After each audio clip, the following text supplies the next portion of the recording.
halkani waa BBC waxaadna naga dhageysanaysaan mawjadaha gaaggaaban FM-yada magaalooyinka qaar iyo barta internetka ee bbcsomali.com.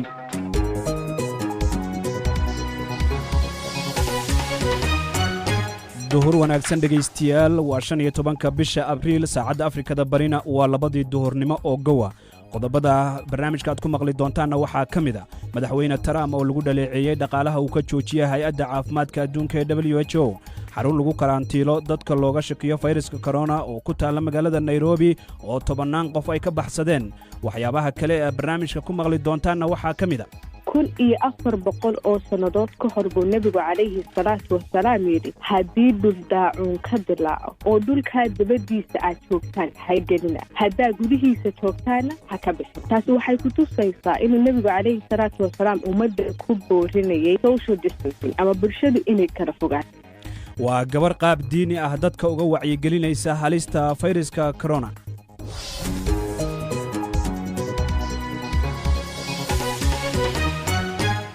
qodobadaas iyo oo dabcan ku saabsan Soomaalida iyo caalamkaba ayaad ku maqli doontaan barnaamijkan oo ay si wada jira u soo saareen Maxamed Cabdiraxmaan Sheekh iyo Samir Cabdullaahi Jaamac. anigoo Xasan Sheekh Umar ah ayaan idinla socodsiinaya. waxaan ku bilaabaynaa wararka caalamka oo ay diyaar la tahay Kowsar Maxamed Cabdullaahi oo gurigeeda nooga soo akhrinaysa. mahadsanid Xasan. madaxweynaha Mareykanka ee Donald Trump ayaa wajahaya dhaleeceyn ku aadan go'aankiisa ah inuu hakinayo dhaqaalaha uu siin jiray hay'adda caafimaadka adduunka ee WHO sababo la xiriira qaabka ay hay'adaasi ula tacaashay cudurka safmarka ah ee corona. madaxa qaramada midoobay ee Antonio Guterres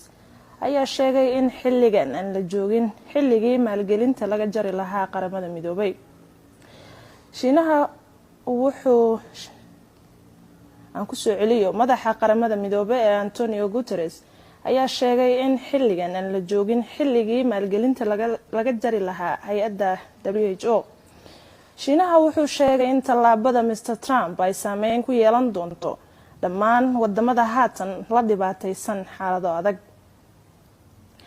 maalin kadib markii la kordhiyay xayiraadda guud ee dalka Hindiya ilaa iyo 3 bisha May ayaa xukuumadda dalkaasi waxa ay ku dhawaaqday qorshayaal lagu dabcinayo xayiraadda lagu soo rogay warshadaha qaar ee muhiimka ah gaar ahaan kuwa ku yaala dhulka miyiga. shaqaalaha ka shaqeeya beeraha, dhismayaasha iyo wax soo saarka dhuxusha ayaa loo ogolaan doonaa inay dib u bilaabaan howlahooda Isniinta soo socota. kumanaan ka mid ah shaqaalaha ka shaqeeya warshadaha dharka ee Bangladesh ayaa dhigay dibadbaxyo oo ay ku dalbanayaan in la siiyo mushaharkooda ee bishii la soo dhaafay ee Maarso. warshadaha ayaa albaabada loo laabay sababo la xiriira cabsida cudurka coronavirus. ugu dambeynna waaxda duulista hawada ee dalka Shiinaha ayaa sheegtay inuu hoos u dhacay dakhliga ka soo xarooda garoonka diyaaradaha ee dalkaasi iyo tirada guud ee rakaabkuba. shirkadaha diyaaradaha ee dalka Shiinaha ayaa lumiyay ku dhawaad 5 bilyan oo dollar 3 bilood ee ugu horeysay ee sanadkan. tirada guud ee rakaabka ee bishii saddexaad ee sanadkan waxay ahayd 15 milyan, taasoo ka dhigan inay hoos ugu dhacday in ka badan 70% sanadkii tagay ee 2019. waxa inta inooga dhan warkii dunida. dibadii kugu celiyo Xasan Sheekh Umar iyo stuudiyaha. Kowsar waad mahadsan tahay. taasi waxay ahayd Kowsar Maxamed Cabdullaahi oo nala socodsiinaysa wararka caalamka ee BBC-da oo idinkaga imaanaya meel ka baxsan stuudiyaha BBC-da. dhageystayaal u diyaar garooba qaybaha kale ee barnaamijka.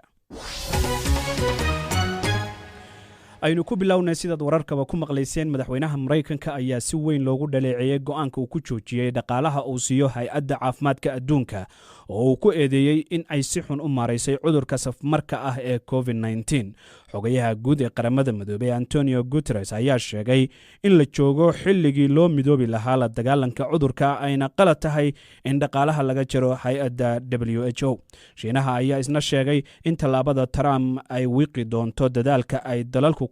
kula tacaalayaan fayraska corona. haddaba doctor khaliif bile maxamuud waxa uu WHO u qaabilsanaan jiray dalalka Pakistan, Afghanistan iyo Iran. qadka telefoonka ee Sweden ayuu igu waramay. waxaan filayaa dhowr shay baa ugu wacan baan filayaa intaa. kow waxa weeyaan xanuunkan oo muxuu ahaay ka hortagiisii ku cuslaaday hadduu ku cuslaadayna hay-adda caalamiga ah oo madaxda u ah in muxuu ahaay la saaro dareen la saaro oo dareen la geliyo mas-uuliyadda xoogaa la iska leexiyo waa arrin dhici karta. ta labaad waxaa jirtay dood dheer oo ah maraykanku lacagaha deeqaha uu bixinayo adduunka hotiinayo sida kuwa WHO inay la socdaan in la shaqaaleeyo dad Maraykan oo badan. taasna muxuu ahaay waa qodob la isku qabtay hadda ka hor. midda saddexaadna oo aada u kacday waxa weeyaan xanuunkan ayuu wuxuu ku magacaabay cudurkii China, epidemicii China ama corona China. hay-adda caafimaadka adduunkuna waa ka soo horjeeday in pandemigan dhacay oo adduunka dhan saameeyey loogu magacdaro waddan gaar ah maadaama uu yahay cudur muxuu ahaay adduunka dhan saameeyey. waayahay taa waa laga waaniyey Maraykanka waxa muxuu ahaay ka daaya magaca aad u yeelaysaan si aan u yeelan muxuu ahaay dareen kale u yeelan. dhaqaalaha uu ka jirayo Maraykanku ee hay'adda WHO intuu la eg yahay? lacagta dhaqaalaha adduunku uriyo WHO waa laba nooc. nooc waxa weeyaan muxuu ahaay membership fee ama lacagta dowlad kasta oo xubinka ah 196 waddan xubinka ah ay bixiso hadba dhaqaalaha intuu la eg yahay. midna waxa weeyaan muxuu ahaay dhaqaalaha deeqda ah oo dheeriga ah. Maraykanku dhaqaalaha dheerigana waa ka qayb galaa. ta labaadna muxuu ahaay midda joogtada ah oo muxuu ahaay la bixiyo waddan kastiba awoodiisa ku bixiyo waa yani lacag aada u badan bay bixiyaan. waxaan filayaa inay 20% iyo wax ku dhow ay bixin jireen. laakiin lacag aada u badan oo muxuu ahaay haddii ay go'do dhaawac weyn keeni karta u keeni karta wadamada WHO ay taageerto gaar ahaan kuwa aan haysan awood dhaqaale oo weyn ay noqon karta. saamayn intee la eg ayay marka yeelan kartaa arrintani maadaama xilligan lagu guda jiro dagaal lagula jiro xanuunkan coronavirus ee guud ahaan caalamka saameeyey? dagaalanka xanuunka viruskan corona waxa hadda wadamada muxuu ahaay soo koraya muxuu ahaay hogaaminaya waa WHO eeda kala caawinaya oo UN-ka iyo kuwa bangiga adduunka iyo waxa laakiin hogaanka farsamo iyo hogaanka aqooneed iyo hogaanka waxqabadka koowaad waa WHO. marka haddii dhaqaalahaasi uu wiiqmo waxaa hubaala in muxuu ahaay hawlo badan oo muxuu ahaay laga qabanayay wadamada ama noqoto qalab la keeniyo ama muxuu ahaay daawo la keeniyo ama aqoonyahan muxuu ahaay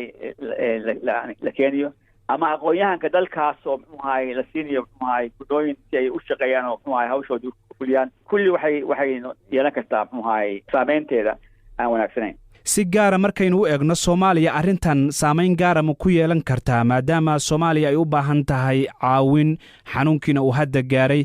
dabcan meelaha ay caawinta uga baahan tahay ay ka mid tahay hay'addan caafimaadka adduunka ee WHO? arrintan muxuu ahaay dhaqaalaha kan Maraykanku gooyey si toos ah inay saameyn ugu yeelan karto Soomaaliya ma sheegi karo. hase yeeshee waxaan ogahay in WHO hadda ku hawlan tahay inay ka dhiso shaybaaro lagu baaro xanuunka dalka dhowr goobood oo kala duwan, inay gacan ka siinayso muxuu ahaay tababarka shaqaalaha daryeelaya muxuu ahaay dadka bukaanka, inay gacan ka siinayso muxuu ahaay karantiinka la sameynayo socodka.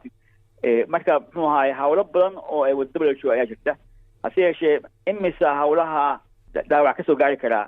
dhaqaalaha go-ay taas waa mid aan muxuu ahaay aynu arki doono oo ogaan doono waqtigeeda.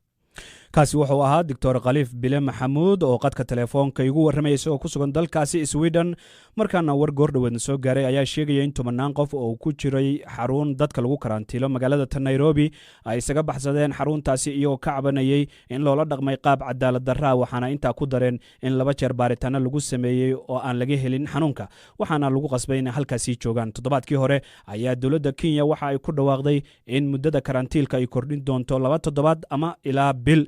hase ahaatee dadka qaar ayaa ka cabanaya in ay haystaan dhibaatooyin dhanka maskaxda ah. weli halkaad naga dhegaysanaysaan waa BBC. BBC waxaad ka heli kartaa wararkii ugu dambeeyey ee Soomaaliya iyo caalamka oo dhan maalin walba.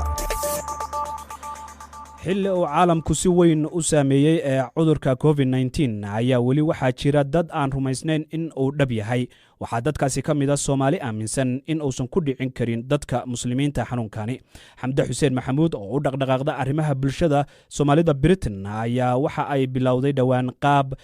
wacyigelin ah oo weliba qaab diini ah oo ay ugu wacyigeliso dadkaasi fayraska corona. waxay ugu warantay qadka telefoonka. waxa igu dhaliyay waxa weeyaan markaan arkay dadyowga kale sida ay uga gaashaaman yihiin ee aqoon iyo waxa weeyaan aragti iyo cudud intaba ay isugu geeyeen siday ummadahoodu waxa weeyaan ay u ogaan lahaayeen khatarta uu xanuunkani leeyahay ayaa waxaan ka fikiray adigu maxaad samayntaa shakhsiyan sababta waxa weeyaan haddii hal qof uu ereygaaga ku badbaado waxay la mid tahay inaad mujtamacii oo dhan waxa weeyaan aad badbaado u horseeday markii kabacdina waxaan la hadlay qolo markaan aad isaga downahay oo dhakhaatiir leh kuwo dalka dabadiisa jooga iyo kuwo saaxadii iyo dalka gudihiisa jooga marka waxaan isla garanay inaan wacyigelin samayno laakiin waxaan arkay inteenan dhowrka qof ka wada hadlaya haddii aan xanuunka mar walba ka wada hadalno in aanu dhawaaqin meel shishe aanu gaadhay markaa kabacdi baan tallaabada labaad qaaday oo ahayd inaan anigu shakhsiyan ballaay soo galo ka hadlo wacyiga Soomaaliga ah heerka uu marayo iyo waxyaabaha hor joogsan kara iyo khatarta inagu soo wajahani intay leedahay. marka dadka meelaha aad kala hadasho waa baraha bulshada. waayahay marka aad wacyigelintan bulshada ka siinayso baraha bulshada qaab caynkee ah ayaa dadka ula hadasho oo aad wax ugu sheegtaa? dhinacyada markaa ka istaagaya wacyigelinta waxay ahayd dhinaca diiniga ah structureka iyo qaabka ay markaa bulshadeenu u dhisan tahay ummadeenu aad bayn u tixgelinaa diinta dhinaca diinta iyo waxa weeyaan markaa waxa la yidhida intaba waxa ii muuqatay dayac fara badan oo waxa weeyaan qaab fikirkeena ama habfikirkeenu uu ku yeelan karo xanuunkan iyo hadda diyaargarowga aynu waxa weeyaan aynu samayn karno si aynu uga feejignaano marka waxaan ku boorinayay dadka intooda badan ama messagekaygu uu u badnaa in horta aynu ogsoonaano inuu waxani xanuun yahay xanuunkanina waxa weeyaan aanu aqoonin muslim iyo gaal caddaan iyo madow yar iyo weyn Soomaali iyo Carab midna inaanu aqoon yani physiology-ga ama anatomy-ga bani aadamku uu dhigto qaabka jirkooda u dhisan yahay kuma qorna qofkana muslina ama kana gaara marka fikradda noocaasa in maanta oo kale aan la isku halaagin ayay messagekaygu u daarana. inkastoo dad badan ay aaminsan yihiin in xanuunkani aanu ku dhicin dadka muslimiinta ah haddana xanuunku waa uu gaaray dhulka Soomaalida inta badan meelaha qaarna waxaa ka jira in meelihii la isugu imaanayay la diido in la xiro sida masaajidii oo kale oo culimmadii ay leeyihiin aan lagu degdegin xanuunkanna waxaa lagu kala qaadaa waa isu imaatinka marka wacyigelintaada soo arrimahaasoo kale caqabad kuma noqon karaan? mid weyn bay ku noqonaysaa ilaa iyo maalintii waxa weeyaan hadalka iyo qoraalka aan bilaabay arrinta ku saabsan coronavirusna waxaan mar walba dhinaca saarayay dhinacaan isleeyahay weli waxa weeyaan ummaddu mintid bay tahay oo ay ugu horreyso in la aaminsanaado in xanuunkani aanu ruuxa muslimkaa ku dhicin arrinkaa iyo aragtida noocaasi waa aragti faasid ah sababta xanuunkani aanu qof muslima ugu dhicin ilaa hadda cid caddayn dhaba haysa ma jirto waa aaminaad un xanuunkani waxa weeyaan sanawaado ka hor buu dhacay bale wuxuu dilay mubashiriin filjanna saxaabadii ahayd qaar ka mida kuwii jannada loogu bishaareeyey buu dilay 1400 oo sannadood ka hor buu nebigu calayhi salaatu wasalaam yidhi haddii dhul daacuun ka dilaaco oo dhulkaa dabadiisa aad joogtaan haygelina haddaa gudihiisa joogtaana ha ka bixina taasi waxay ku tusaysaa inuu nebigu calayhi salaatu wasalaam ummadda ku boorinayay social distancing ama bulshadu inay kala fogaato si ummadda markaa meeshaa joogtaana u badbaado cid kale oo wax ka fogina aanay xanuunkii u qaado. taasi waxay ahayd Xamde Xuseen Maxamuud oo qadka telefoonka ee magaalada London igu warramaysay markaana iyadoo xanuunkani siyaabaha uu ku faafo ay ka mid tahay isdhexgalka dadka ayaa waxaa muuqanaysa in magaalada Hargeysa aanay wax badan iska bedelin habkii loo raaci jiray gawaarida dadweynaha taasi oo laga cabsi qabo in ayba keento in xanuunku uu faafo haddaba warbixintan waxaa Hargeysa ka soo diray Uriya Cabdullaahi Jaamac. basaska magaalada Hargeysa ka baxa iyo kuwa dadka u kala gooshiya xaafadaha iyo degmooyinka magaalada ayaa waxay isugu jiraan kuwa qaada 25 qof iyo kuwa qaada 30 qof oo mar walba buuxa waxaa jira kuwa yaryar oo iyagu qaada intaa in ka yar oo ilaa 12 qof qaada oo minibus loo yaqaano bas kasta iyo istaan kasta oo aad tagtaa waxaad ku arkaysaa dadkii oo buuxa oo basaskii boobaya oo weliba hal albaab ka wada gelaya isla markaana faraha wada saaraya hal meel oo keliya lacagta ayay isku soo dardaraan oo ay weliba isku dhiidhiibaan oo ay markaasi iyada laftigeedu ka mid ah waxyaabaha laga yaabo in haddii qof xanuun qabaa uu lacagtaa taabto kuwa kalena ay qaadi karaan cabdiraxmaan xaashi cabdilaahi oo loo yaqaano gurey waa guddoomiyaha guddiga iskaashatada basaska ee hargeysa city bas guddoomiye basaskii way buuxbuuxaan dadkii buraastii dhinacay isku wada hayaan xanuunna waa jiraa maxaa tallaabooyin qaadeen run ahaantii annaga iyo dowladda hoose markii ugu horraysayba waxaan qaadnay tallaabo ay nagu hogaaminayeen dowladda hoose waxaa la sameeyey tiimam fara badan oo buufinaya gaadiidka dhammaantood waxaa kaloo la sameeyey meelihii farxalladii oo maalin walba biyihiina lagu shubo hawl joogtaygiina ka socoto marka cabdiraxmaan waxaan arkayaa basaskii oo intay buuxsamaan xataa albaabadii la haysto albaab quraa laga wada gelayaa meel quraa la wada taabanaya dadkii kulligood kuwa raacaya ma u farxashaan mise qof waliba markuu soo gaadho baska fuula istaan walba way hor yaalaan waxaa lagu baraarujiyaa qof kasta markuu fuulaya inuu farxasho darawalkana waxaan ku baraarujinay inuu ka qaato maxaa tababarka nimankan dowladda hoose ee buufinaya si uu isagu hadhow ula wareego inuu baskiisa ku filaado buufintooda oo wax joogta iska noqdo marka qof kasta waxaa lagu baraarujiyaa inuu markuu fuulayo farxasho markay imika albaabka oo kale dadku wada haystaan qaarkood inta fadhida maaha inta taagan kuwa ka waran ay haddana dhinaca isku wada hayaan inkastoo baskiiba dadka dhinaca isku wada hayo run ahaantii dadkaa taagan diyaaruma nihiin inay istaagaanba badi waxaanu ku baraarujinay inay ka daayaan wakhtigan imika cid istaagaysa iyo dadka faraha badan ee uu qaadayo waxaan ku baraarujinaynaa inay maxaaday ilaaliyaan aniga iyo guddoomiye cabdiraxmaan gurey waxaanu soo wada gaadhnay mid ka mid ah istaamada dadka ay aadka uga fulaan basaska oo aad u mashquulsan mid ka mid a basaskaasi oo dhaqaaqayay ayaa mikrofoonka aan la tiigsaday bal mid ka mid a rakaabka oo aan weydiiyey aragtidiisa sida uu u arko basaska iyo sida dhinaca dadku isugu hayaan iyo xaaladda wakhtigan taagan ee xanuunka coronavirus sida uu arko wuxuu ku bilaabayaa magaciisa magacayga waxaa la jaamac ismaaciil kolley adugu dee xawey jiraan xanuunadan haliste ilaahay naga hayay caalamka dee khalkhaliyi inay laftigeenu intu xadir samayno aynu wixii dee silaalina si ilaahay wax ilaaliye si markii dowladdii wasaaradda caafimaadku aynu tiri aynu qaadanno waa muhiim iminka dhinacaas ku wada haystaan soo maaha 30 qof baad laga yaabaa inaad tihiin baskii baad saaran tihiin dee waad arkaysaa haddii mid qufaco ama hindhiso wixii lagu kala qaadinaya intaaba tahay ama la istaabto ama halkii qof taabto oo ka kala taabto arrintaa ka war wallaahi kulli arrintaas waxay waa arrin khalad ah dadku inay ka taxadiraan oo kala fogaadaan oo ay baawir yarkeystaan ama ay lugeeyaanba ayaa muhiimaddu ay ahayd laakiin si wanaag waxa weeyaan inagu mabayna ka taxadirino dawaynagan afrafarta wana wada fadhina haddii ilaahay naguma keenay calaamadaha waddankeena lagu arko aad bay dhibin ugu noqonaysaa arrintaas waa tahay dhegaystayaal codkaasi wuxuu ugu dambeeyey warbixintii wariye cabdulaahi jaamac uu hargeysa ka soo diray markaana baafinta waxaa si wada jira stuudiyaha b b c da ee magaalada nairobi idinkaga soo tabinaya anigoo ah caasho saciid xasan iyo samiir cabdulaahi jaamac samiiro mahadsanid caasha baafinta ugu horeysa maanta waxay naga soo gaartay cabdi baadil axmed oo jooga xerada qaxootiga ee holhol waxa uu baafinayaa dadka kale ah maxamed cabdi baadil xasan cabdi baadil iyo faadumo cabdi baadil dhammaan dadkaasi waxaa ugu wardambeysay iyagoo ku sugan jigjiga sanadii 2011 haddaba haddii ayna maqlayaan amaba ay jirto cid garanaysa fadlan warkooda la gaarsiiyey cabdi baadil axmed iyadoo wixii waraa loo sii marin karo xafiiska baafinta bisha cas ee ku leedahay xerada qaxootiga ee holhol xaawo cusmaan jeelle oo joogta yeman waxay baafinaysaa dadka kale ah luul cusmaan jeelle leyle cusmaan jeelle iyo maxamed cusmaan jeelle dhammaan dadkaasi waxa ugu wardambeysay iyagoo ku sugan beledweyne 2006 haddaba haddii ayna maqlayaan amaba jirto cid garanaysa fadlan warkooda hala gaarsiiyo xaawo cusmaan iyadoo wixii waraa loo sii marin karo xafiiska baafinta bisha cas ee ku leedahay yeman dheeg xasan cadde oo jooga xerada qaxootiga ee holhol waxa uu baafinayaa bashiir cabdi cali nuur waxa ugu wardambeysay isagoo ku sugan jigjiga sanadii 2008 haddaba haddii uuna maqlayo bashiir cabdi cali nuur amaba ay jirto cid garanaysa fadlan warkiisa ha la gaarsiiyo dheeg xasan cadde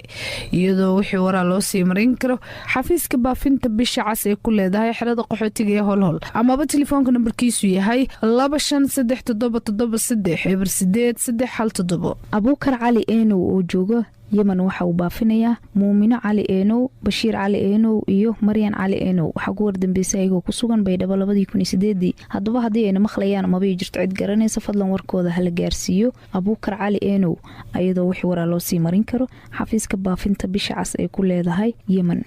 cabdiweli yuusuf axmed oo jooga xerada qaxootiga ee holhol waxa uu baafinaya ayuub yuusuf axmed waxaa ugu wardambeysay isagoo ku sugan talyaaniga sanadii 2009 haddaba haddii uuna maqlayo ayuub yuusuf axmed amaba ay jirta cid garanaysa fadlan warkiisa hala gaarsiiyo cabdiweli yuusuf axmed iyadoo wixii waraa loo sii marin karo xafiiska baafinta bisha cas ee ku leedahay xerada qaxootiga ee holhol. suleymaan guuleed cumar oo jooga yemen waxa uu baafinayaa mustafa guuleed iyo suleykha guuleed waxaa ugu wardambeysay ayagoo ku sugan boosaaso 2005 haddaba haddii ayna maqlayaan amaba ay jirto cid garanaysa fadlan warkooda hala gaarsiiyo suleymaan guuleed iyadoo wixii waraa loo sii marin karo xafiiska baafinta bisha cas ee ku leedahay yemen. cabdiqaadir yuusuf dheeg oo jooga xerada qaxootiga ee holhol waxa uu baafinayaa maxamed yuusuf dheeg waxaa ugu wardambeysay isagoo ku sugan yemen sanadii 2017 haddaba haddii uuna maqlaya maxamed yuusuf dheeg amaba ay jirta cid garanaysa fadlan warkiisa hala gaarsiiya cabdiqaadir yuusuf dheeg iyadoo wixii waraa loo sii marin karo xafiiska baafinta bisha cas ee ku leedahay xerada qaxootiga ee holhol. asli cabdalla salaad oo joogta yeman waxay baafinaysaa fartuun cabdalla salaad iyo maxamed cabdalla salaad waxaa ugu wardambeysay ayagoo ku sugan balcad 2003 haddaba haddii ayna maqlayaan amaba ay jirto cid garanaysa fadlan warkooda hala gaarsiiyo asli cabdalla salaad iyadoo wixii waraa loo sii marin karo xafiiska baafinta bisha cas ee ku leedahay yemen. safiye ibraahim cabdi oo joogta xerada qaxootiga ee holhol waxa ay baafinaysaa cabdiraxmaan axmed cabdulaahi waxaa ugu wardambeysay isagoo ku sugan jarmalka sanadii 2018 haddaba haddii uuna maqlayo cabdiraxmaan axmed cabdulaahi amaba ay jirto cid garanaysa fadlan warkiisa hala gaarsiiyo safiye ibraahim cabdi iyadoo wixii waraa loo sii marin karo xafiiska baafinta bisha cas ee ku leedahay xerada qaxootiga ee holhol amaba telefoonka nambarkiisu yahay 9537468 aamina isaaq cabdi oo joogta yeman waxay baafinaysaa neley isaaq cabdi iyo xasan isaaq cabdi waxaa ugu wardambeysay ayagoo ku sugan baydhabo 2004 haddaba haddii ayna maqlayaan amaba ay jirto cid garanaysa fadlan warkooda hala gaarsiiyo aamina isaaq cabdi iyadoo wixii waraa loo sii marin karo xafiiska baafinta bisha cas ee ku leedahay yemen. axmed cabdulaahi guuleed oo jooga etoobiya waxa uu baafinayaa zakariye cabdulaahi guuleed waxaa ugu wardambeysay isagoo ku sugan dalka turkiga sanadii 1998 haddaba haddii uuna maqlayo zakariye cabdulaahi guuleed amaba ay jirta cid garanaysa fadlan warkiisa hala gaarsiiye axmed cabdulaahi guuleed iyadoo wixii waraa loo sii marin karo xafiiska baafinta bisha cas ee ku leedahay etoobiya. faadumo cali jimcaale oo joogta yeman waxay baafinaysaa shukri cali jimcaale iyo mahad cali jimcaale waxaa ugu wardambeysay ayagoo ku sugan muqdisho 2007 haddaba haddii ayna maqlayaan mabay jirto cid garanaysa fadlan warkooda hala gaarsiiyo faadumo cali jimcaale iyadoo wixii waraa loo sii marin karo xafiiska baafinta bisha cas ee ku leedahay yemen. nimco maxamed xasan oo joogta adhis ababa waxay baafinaysaa ridwaan maxamed xasan waxaa ugu wardambeysay isagoo ku sugan sacuudiga sanadii 2002 haddaba haddii uuna maqlayo ridwaan maxamed xasan amaba ay jirto cid garanaysa fadlan warkiisa hala gaarsiiyo nimco maxamed xasan iyadoo wixii waraa loo sii marin karo xafiiska baafinta bisha cas ee ku leedahay adhis ababa. shamso cawil aadan oo joogta yeman waxay baafinaysaa xaawo cawil aadan xalimo cawil aadan iyo maxamed cawil aadan waxaa ugu wardambeysay ayagoo ku sugan muqdisho 2008 haddaba haddii ayna maqlayaan amaba ay jirto cid garanaysa fadlan warkooda hala gaarsiiyo shamso cawil aadan iyadoo wixii waraa loo sii marin karo xafiiska baafinta bisha cas ee ku leedahay yemen. faadumo cabdi yuusuf oo joogta xerada qaxootiga ee cali cadde waxa ay baafinaysaa dadka kale ah cabdi yuusuf dhagaqoole iyo aamine cabdi baaruud waxaa ugu wardambeysay iyagoo ku sugan maraykanka sanadii 1994 haddaba haddii ayna maqlayaan amaba ay jirto cid garanaysa fadlan warkooda hala gaarsiiyo faadumo cabdi yuusuf iyadoo wixii waraa loo sii marin karo xafiiska baafinta bisha cas ee ku leedahay xerada qaxootiga ee cali cadde. mahdi bare daahir oo jooga yemen waxa uu baafinayaa ayaan bare daahir sucaado bare daahir iyo khadra bare daahir dhammaan dadkaas waxaa ugu wardambeysay ayagoo ku sugan kismaayo 1999 haddaba haddii ayna maqlayaan mabay jirto cid garanaysa fadlan warkooda hala gaarsiiyo mahdi bare daahir iyadoo wixii waraa loo sii marin karo xafiiska baafinta bisha cas ee ku leedahay yemen. mawlid axmed maxamed oo jooga xerada qaxootiga ee holhol waxa uu baafinayaa dadka kale ah cabdiwaasac mawlid axmed mahad mawlid axmed asad mawlid axmed iyo canab xuseen bulaale dhammaan dadkaasi waxaa ugu wardambeysay iyagoo ku sugan dalkani Kenya sanadii 2008 haddaba haddii ayna maqlayaan amaba ay jirto cid garanaysa fadlan warkooda ha la gaarsiiyo Mawliid Axmed Maxamed iyadoo wixii waraa loo sii marin karo xafiiska baafinta bisha cas ee ku leedahay xerada qaxootiga ee Holhol. cabdiraxmaan xasan jiini oo jooga Yemen waxa uu baafinayaa Shukri xasan jiini, Faarax xasan jiini iyo qamar xasan jiini waxa ugu wardambeysay dhamaantood ayagoo ku sugan Kismaayo 2006 haddaba haddii ayna maqlayaan ama bay jirto cid garanaysa fadlan warkooda ha la gaarsiiyo cabdiraxmaan xasan jiini iyadoo wixii waraa loo sii marin karo xafiiska baafinta bisha cas ee ku leedahay xerada qaxootiga ee Maghrib. maxamuud xuseen maxamed oo jooga Yemen waxa uu baafinayaa Axmed xasan maaj waxa ugu wardambeysay isagoo ku sugan Jabuuti sanadii 1994 haddaba haddii uu maqlay Axmed xasan maaj ama bay jirto cid garanaysa fadlan warkiisa ha la gaarsiiyo maxamuud xuseen maxamed iyadoo wixii waraa loo sii marin karo xafiiska baafinta bisha cas ee ku leedahay dalka Yemen amaba telefoonka nambarkiisu yahay 967771 688 shumay shaacir sheekh oo joogta Yemen waxay baafinaysaa xamzata shaacir sheekh iyo shaxshaxley shaacir sheekh waxa ugu wardambeysay ayagoo ku sugan Marko 2009 haddaba haddii ayna maqlayaan xamzata shaacir iyo shaxshaxley shaacir ama bay jirto cid garanaysa fadlan warkooda ha la gaarsiiyo shumay shaacir iyadoo wixii waraa loo sii marin karo xafiiska baafinta bisha cas ee ku leedahay Yemen. filsan xasan mahdi oo joogta Yemen waxa ay baafinaysaa Fayruus Cumar Saalim waxa ugu wardambeysay iyadoo ku sugan isla Yemen sanadii 2010 haddaba haddii ayna maqlaysa Fayruus Cumar Saalim ama bay jirto cid garanaysa fadlan warkeeda ha la gaarsiiyo filsan xasan mahdi iyadoo wixii waraa loo sii marin karo xafiiska baafinta bisha cas ee ku leedahay Yemen. amiin suufi abaanuur oo jooga Yemen waxa uu baafinayaa dadka kale ah Bakar suufi abaanuur, cadow suufi abaanuur iyo maana suufi abaanuur dhammaan dadkaasi waxa ugu wardambeysay ayagoo ku sugan Marko 2007 haddaba haddii ayna maqlayaan ama bay jirto cid garanaysa fadlan warkooda ha la gaarsiiyo aamina suufi abaanuur iyadoo wixii waraa loo sii marin karo xafiiska baafinta bisha cas ee ku leedahay Yemen. jaamac cali jaamac oo jooga Yemen waxa uu baafinayaa dadka kale ah Mahad cali jaamac iyo Duniya cali jaamac waxa ugu wardambeysay iyagoo ku sugan Boosaaso sanadii 2006 haddaba haddii ayna maqlayaan ama bay jirto cid garanaysa fadlan warkooda ha la gaarsiiyo jaamac cali jaamac iyadoo wixii waraa loo sii marin karo xafiiska baafinta bisha cas ee ku leedahay Yemen. sahro macalin cali oo joogta Yemen waxay baafinaysaa Sahar macalin cali iyo Saabir macalin cali waxa ugu wardambeysay ayagoo ku sugan Muqdisho 2007 haddaba haddii ayna maqlayaan ama bay jirto cid garanaysa fadlan warkooda ha la gaarsiiyo Zahro macalin iyadoo wixii waraa loo sii marin karo xafiiska baafinta bisha cas ee ku leedahay Yemen. cabdulqaadir shariif cusmaan oo jooga Yemen waxa uu baafinayaa dadka kale ah Xuseen Shariif Cusmaan, Xasan Shariif Cusmaan iyo Aamino Shariif Cusmaan dhammaan dadkaasi waxa ugu wardambeysay iyagoo ku sugan Balcad sanadii 2008 haddaba haddii ayna maqlayaan ama bay jirto cid garanaysa fadlan warkooda ha la gaarsiiyo cabdulqaadir shariif cusmaan iyadoo wixii waraa loo sii marin karo xafiiska baafinta bisha cas ee ku leedahay dalka Yemen. xalimo qaasim guutaale oo joogto Yemen waxay baafinaysaa dadka kale ah Faadumo qaasim guutaale, Axmed qaasim guutaale iyo Sucaad qaasim guutaale waxa ugu wardambeysay ayagoo ku sugan Afgooye 2003 haddaba haddii ayna maqlayaan ma bay jirto cid garanaysa fadlan warkooda ha la gaarsiiyo xalimo qaasim iyadoo wixii waraa loo sii marin karo xafiiska baafinta bisha cas ee ku leedahay Yemen. cali cumar axmed oo jooga Yemen waxa uu baafinayaa Burhaan Jaamac Mooge waxa ugu wardambeysay isagoo ku sugan Hargeysa haddaba haddii uu maqlayo Burhaan Jaamac Mooge ama bay jirto cid garanaysa fadlan warkiisa la gaarsiiyo cali cumar axmed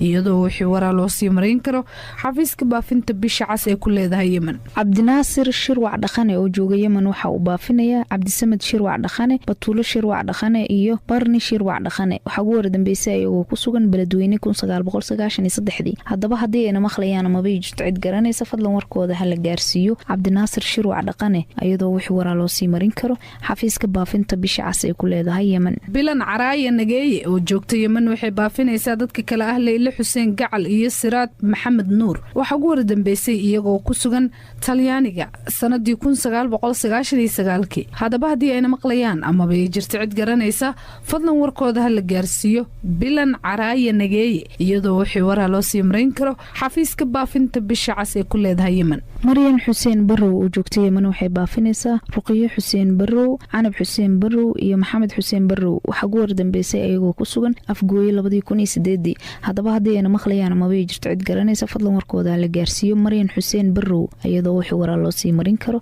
xafiiska baafinta bisha cas ee ku leedahay yemen. baafinta ugu dambeysana waxay naga soo gaartay Faadumo Cali Barre oo joogta yemen waxay baafinaysaa Liibaan Maxamed Ibraahim. waxaa ugu wardambeysay isagoo ku sugan Muqdisho sanadii 2004. haddaba haddii uuna maqlayo Liibaan Maxamed Ibraahim amaba ay jirto cid garanaysa fadlan warkiisa ha la gaarsiiyo Faadumo Cali iyadoo wixii waraa loo sii marin karo xafiiska baafinta bisha cas ee ku leedahay yemen. baafintaasi ayaa ugu dambeysay barnaamijkii duhurnimo tan iyo 5 galabnimo sida iyo nabadgelyo.